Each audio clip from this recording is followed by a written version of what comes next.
בלב המדבר, בכניסה הצפונית לאילת, פועל פארק תעשיות שחורת. מוקד של חדשנות, יזמות ושיתופי פעולה. כאן פועלים יחד מפעלים, מרכזי שירות, מרכזים לוגיסטיים ועסקים מגוונים. כולם יוצרים תשתית חיונית לעיר אילת ומבקריה. אני עברתי מהעיר לשחורת, ואני פשוט מרוצה פה. שחורת מביא קדמה ואפשרויות להתפתח, כי אין שטחים כאלה באילת. פארק תעשייה גדול, נגיש לכולם, מרחב תמרון גדול, מסעיות, סחורות.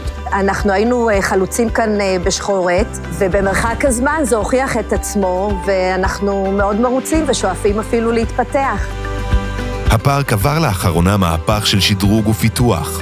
כבישים חדשים, שילוט עדכני, גינון ותשתיות מתקדמות. עכשיו האחריות לשמור על ההישגים האלו היא של כולנו, בעלי העסקים, העובדים והמבקרים.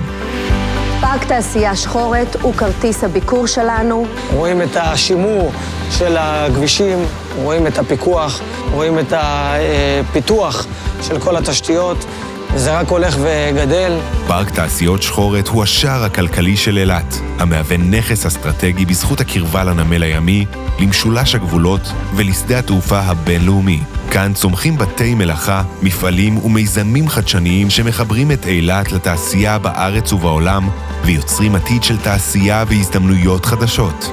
פארק תעשיות שחורת, מנוע הצמיחה של אילת. בוא נשמור על פארק תעשייה שחורת, זה הבית שלנו.